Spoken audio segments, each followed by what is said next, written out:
Se alguém chegasse e dissesse que, olha, o manual de estratégia militar mais preciso para entender todo esse jogo de xadrez das alianças do Oriente Médio hoje não foi escrito, sei lá, no Pentágono, mas sim há mais de 2.600 anos. A reação natural é dar uma bela risada, né? Exato. Nossa, total. Porque a política internacional de hoje lida com satélite, com míssil balístico ou inteligência artificial. Ninguém pensa em pergaminho antigo na hora de analisar um bombardeio. Com certeza. É exatamente isso que a nossa lógica moderna exige que a gente pense. Tipo, a premissa de qualquer analista é que estamos diante de um cálculo muito frio. É puramente matemático. Uhum. É sempre pesar os riscos econômicos contra aquelas recompensas territoriais. Tudo bem racional, sabe? Mensurável. Só que assim, se a gente observar o noticiário com um pouquinho mais de atenção, dá para perceber que esse tal cálculo racional, ele vive falhando. Vive falhando. Muito. As peças ali no tabuleiro estão se movendo de um jeito que às vezes parece não ter lógica nenhuma. E é bem aí que entra o material da nossa imersão de hoje. Que é fascinante, diga-se de passagem. Sim, é de explodir a cabeça. Vamos dissecar o vídeo chamado O Destino Bíblico do Irã. Essa guerra já estava escrita há mais de 2.000 anos. É do canal do YouTube Previsões do Profeta Jiang. E a tese dele é pesada. Muito. A ideia central do vídeo é que a Bíblia, sabe, aquele texto de milênios atrás, está funcionando hoje como um roteiro quase literal para a inteligência militar. Isso. E antes da gente mergulhar de cabeça, acho que vale a gente colocar as cartas na mesa logo de cara, né? Com certeza, por favor. Porque esse conteúdo toca em feridas muito abertas. A gente está falando de crenças religiosas profundas, de um cenário político que está extremamente tenso, polarizado. Nossa, demais. Então a nossa função aqui não é de jeito nenhum ficar debatendo teologia ou validar dogma de A ou B. E muito menos tomar partido de qualquer nação nesse conflito. A missão é reportar, né? O exercício aqui é estritamente analítico. Exatamente. A gente vai só examinar como o autor do vídeo constrói essa ponte inusitada entre os textos lá da antiguidade e as decisões militares que estão, de fato, definindo o amanhã. Então vamos lá, vamos por partes. Porque para entender esse monte de míssil cruzando o céu hoje, o vídeo fala que a gente tem que voltar no tempo. E muito tempo. Muito tempo. Não é voltar para 1900 e pouco, não. É voltar lá para o ano 600 a.C. para olhar para uma amizade histórica que, sério, quase ninguém comenta. Uma aliança bem profunda entre persas e judeus. Isso. Protagonizada pelo Ciro o Grande, que era o rei da Pérsia, né, que é basicamente o território do Irã de hoje. E os números que o autor traz são absurdos. A Bíblia menciona o Irã e a Pérsia 240 vezes. É muita coisa. E o próprio nome do Ciro aparece 19 vezes. Sim. E tem um detalhe na cronologia que o autor apresenta que dá um peso, sabe, quase místico para isso tudo. Ele aponta que o profeta Isaías simplesmente nomeou o Ciro 150 anos antes dele sequer nascer. Nossa, peraí. 150 anos. 150 anos. Nos capítulos 44 e 45 de Isaías, tem lá a previsão de que ele seria um instrumento escolhido para guiar os exércitos e tal. E o mais chocante teologicamente O que é? é que o Ciro nem era israelita. Ah, verdade. E mesmo assim, segundo o material, ele é a única figura não israelita em todo o texto bíblico que recebe o título de Messias, ou Mashiach em hebraico, né, que significa o ungido. Caramba, e como é que ele justifica esse título todo na prática? Tem a ver com a Babilônia, né? Exato. Com a forma que ele conquista a Babilônia lá no ano 539 a.C. Porque a Babilônia era tipo assim, a fortaleza suprema. Impenetrável. Uma muralha absurda, fazer um cerco militar tradicional lá seria suicídio puro. Completamente. Mas aí a fonte relata que os persas fizeram uma tática de engenharia e inteligência que é um absurdo e que, olha só, já estaria descrita nas profecias também, eles não bateram de frente com as muralhas. Eles desviaram o rio, né? O rio Éufrates. Desviaram o rio. É cena de filme. A água foi baixando, centímetro por centímetro, no meio da noite. E o exército passando por baixo? Marchando pelo leito seco. E enquanto isso acontecia do lado de fora, o vídeo lembra o que estava rolando lá dentro do palácio? O rei babilônico, o Belsazar, Estava dando um banquete enorme. A famosa cena da escrita na parede. Essa mesma. Aquela mão misteriosa escrevendo Mene, Mene, Tekel, Parsim. O aviso de que o reino tinha sido pesado e condenado. E a Babilônia ruiu naquela noite sem nem ter uma grande batalha campal. Uau! E o que acontece no dia seguinte é o que basicamente cria essa aliança milenar. Porque, em vez de escravizar todo mundo, que era o padrão da época, né? Com certeza, era a regra. O Ciro vai lá e assina um decreto libertando os judeus, que já estavam lá no cativeiro há uns 70 anos. E não para por aí. Ele literalmente tira dinheiro dos cofres persas, do próprio bolso do império, para financiar a reconstrução do segundo templo lá em Jerusalém. É uma injeção de capital enorme, né? Enorme. E baseada num respeito mútuo muito forte. A prova disso é o famoso cilindro de Ciro. É uma peça de argila que o vídeo dá um super destaque. É o que chamam de primeiro documento de direitos humanos da história, né? Exatamente. Promovia a liberdade de culto, proibia aquela escravidão forçada. E a fonte ainda empilha vários outros momentos que a Pérsia e a história judaico-cristã se protegem ao longo do tempo. Tipo a rainha Esther. Sim, a Esther, que salvou o povo dela usando influência lá dentro do Império Persa. E até os reis magos. Os reis magos que visitaram Jesus? Eles mesmos. O vídeo aponta que eles eram, na verdade, astrônomos persas que estavam decodificando os céus e aqueles textos antigos. Que loucura! E tem mais.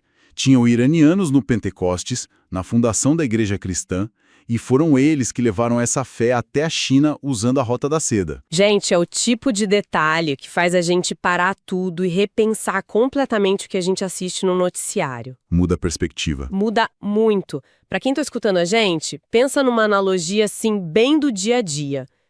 Esse relacionamento entre o Irã e Israel, pela lente desse vídeo, é tipo um casamento super bem-sucedido, próspero, pacífico, que durou, sei lá, uns 2.500 anos. Um casamento muito sólido. Sólido. Só que aí nos últimos 5 minutos terminou num divórcio pavoroso, com prato voando, ameaça de incêndio, polícia na porta. E os 5 minutos, no caso, começam em 1979, né? Isso, com a Revolução Islâmica.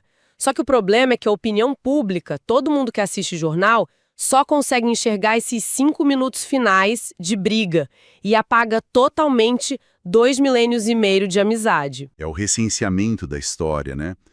E o autor do vídeo levanta um argumento geopolítico bem de longo prazo.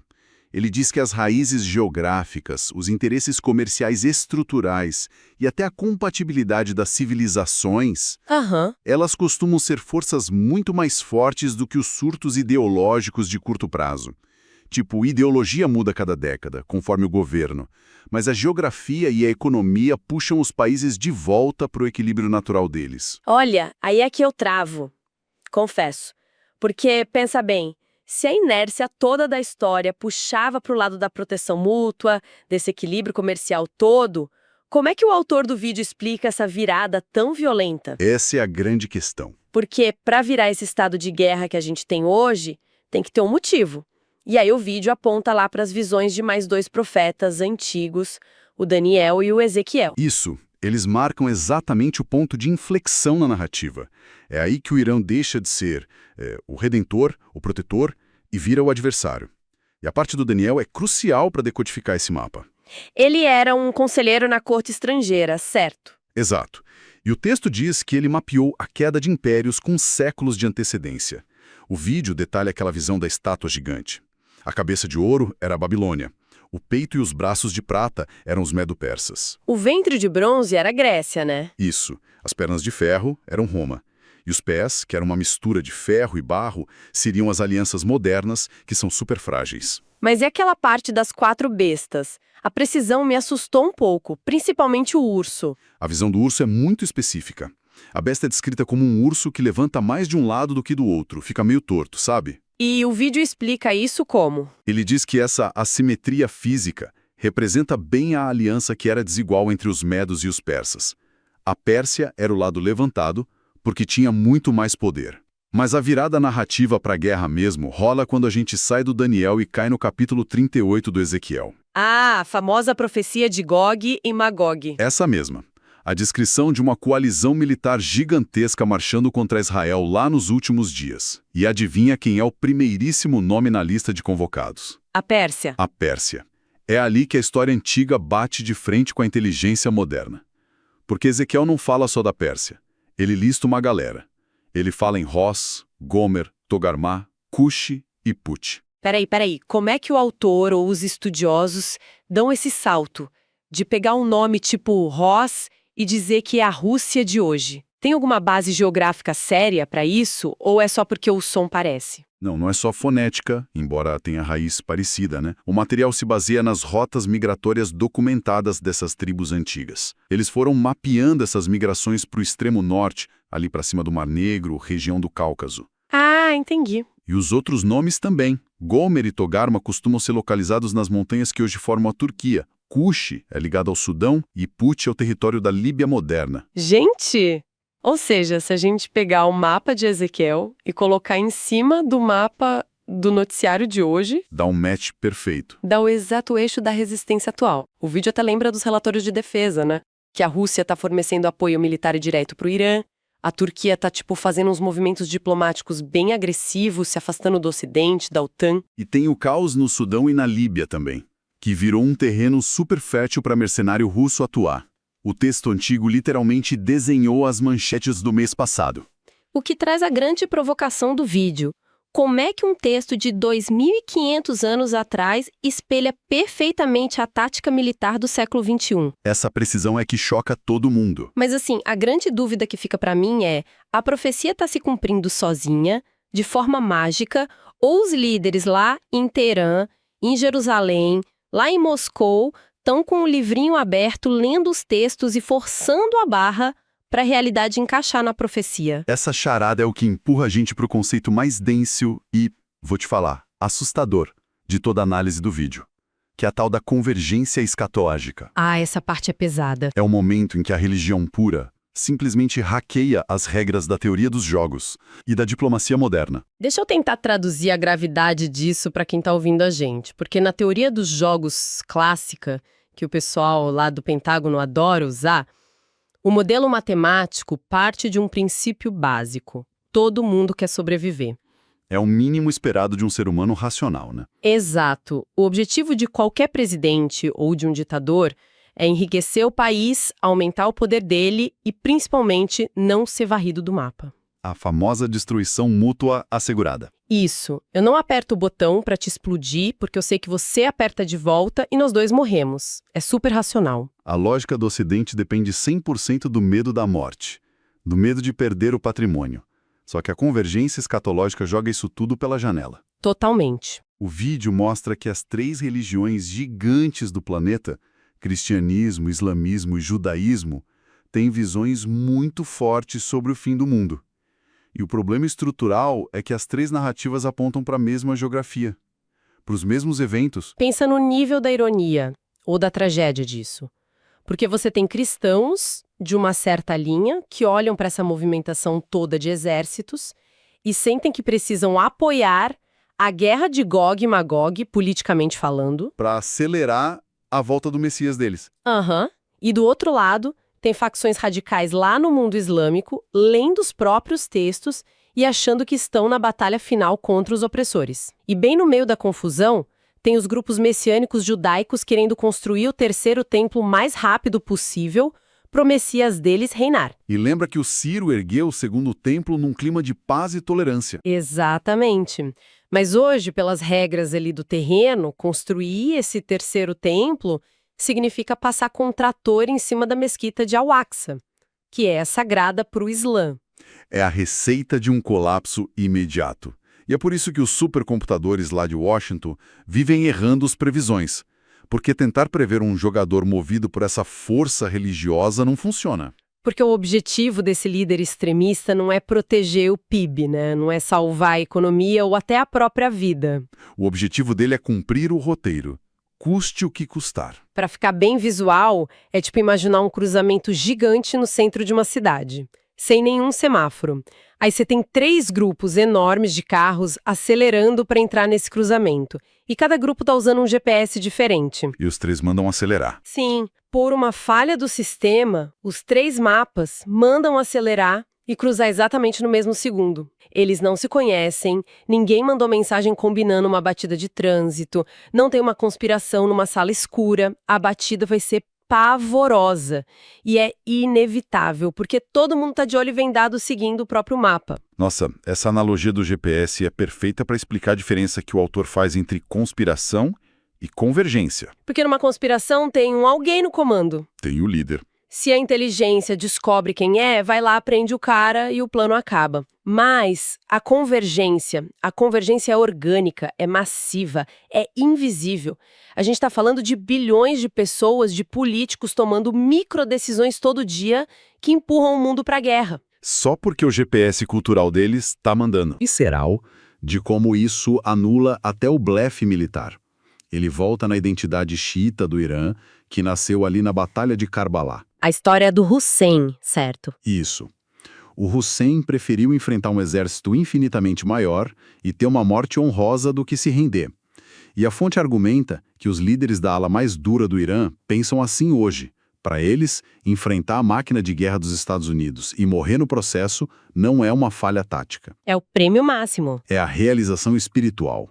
Como é que você ameaça de morte alguém que quer ser mártir? Não tem como. Quebra todas as cartilhas de guerra e o autor até elenca um monte de sintomas dessa escalada que parecem que estão seguindo esse roteiro pro abismo, né? Sim, assassinatos cirúrgicos de generais, a eliminação daqueles líderes iranianos mais pragmáticos, tipo o Ali Larijani. Que é uma coisa que vai limpando o caminho só pros mais radicais. Deixa só os extremistas. E a fonte projeta um cenário tenso. Míssil caindo em centro urbano grande, o barril de petróleo passando fácil dos $120 e um colapso na economia com o fechamento do Estreito de Hormuz. Nossa, de perder o sono real. Dá a impressão de que todo mundo afundou o pé no acelerador, rumo àquele cruzamento do GPS, e simplesmente jogou a chave pela janela. Parece que é o fim, né? Só que aí vem o cavalo de pau da narrativa. Porque quem escuta isso acha que o fim da linha é o apocalipse radioativo. Só que o vídeo apresenta uma revoltada absurda baseada no livro de Jeremias, no capítulo 49. Que é a profecia sobre Elão. Isso. Que era o nome antigo para a região sudoeste do Irã de hoje. E quando a gente lê os primeiros versículos, é puro terror. Fala de quebrar o arco militar de Elão, espalhar o povo aos 4 ventos, destruir tudo. É a descrição de um caos absoluto. Mas, de repente, lá no último versículo do capítulo 39, o texto dá um giro de 180 graus e diz: mas nos últimos dias restaurarei a sorte de Elão. Gente, restaurarei. Muda completamente o tom da conversa. Muda tudo. Não é um roteiro sobre o fim do mundo. É, na verdade, um arco de redenção disfarçado de tragédia. E o ator capta isso perfeitamente. Ele frisa que o Irã tem um negócio que é quase exclusivo nas escrituras. Além de Israel, o Irã é a única nação que tem um arco profético fechadinho em 3 atos. Porque os outros impérios normalmente aparecem só para apanhar, né? Exato. Impérios tipo a Babilônia, ou até Roma, entram na história como ferramenta de punição, vilão de um ato só e somem do mapa. A Pérsia não. A Pérsia tem a jornada inteira. É a jornada do herói, mas em formato de nação. O ato 1 é aquele lá do começo, o Redentor, com o Ciro Grande financiando a paz. O ato 2 é essa fase agora. O adversário. O adversário. Super perigoso, bélico, lá do Ezequiel 38. E o ato 3 seria esse cenário restaurado do pós-guerra que o Jeremias fala. E a mecânica geopolítica que o vídeo sugere para essa restauração é muito interessante. A teoria é que depois de um conflito bem desgastante, onde todo mundo testa os próprios limites, a exaustão vai acabar forçando o pragmatismo de volta. A febre vai ter que baixar uma hora. Isso. E com os Estados Unidos eventualmente tirando o foco e as tropas da região, a tese é que Israel e Irã vão olhar para a geografia e ver que não tem muita escolha.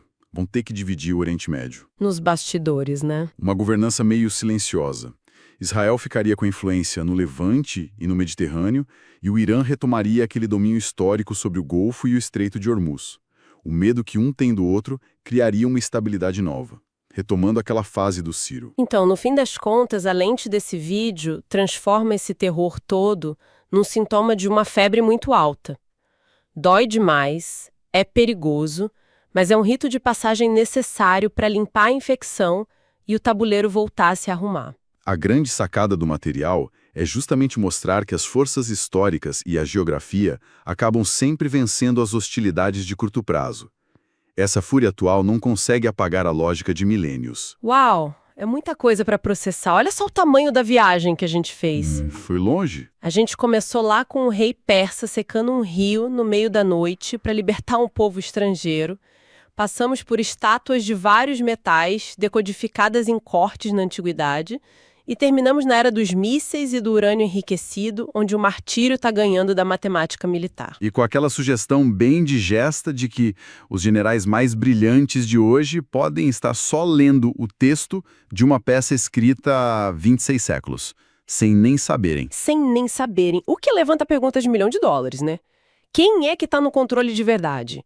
São os políticos apertando os botões com base em relatório de inteligência? Ou é a força de um roteiro invisível, super antigo, que já está enraizado na cabeça e na identidade dessas nações? Essa dualidade é perfeita para a gente fechar, porque é um pensamento que fica martelando e vai muito além de geopolítica. Para todo mundo que está acompanhando, pensa o seguinte: se existe mesmo essa chance de que guerras gigantescas estão sendo guiadas por roteiros religiosos e mapas milenares... O que mais está sendo guiado, sim? Exato. Quais são os outros mitos invisíveis da antiguidade que estão, agora mesmo, nesse segundo, ditando o sobe e desce da nossa economia, ou as regras da nossa cultura, do nosso convívio? Será que a peça da nossa própria vida já estava com um texto decorado antes mesmo da gente nascer? Pois é, ficar olhando só o movimento da peça no tabuleiro é o jeito mais fácil de perder o jogo. A gente tem que tentar entender quem construiu esse tabuleiro. Excelente! É com essa provocação que a gente encerra por aqui. Muito obrigada a todo mundo que tirou um tempo para mergulhar de cabeça nessas ideias hoje. A regra número 1 continua sendo: nunca aceite a manchete pelo valor de face. Tem que investigar as engrenagens, sempre. Com certeza.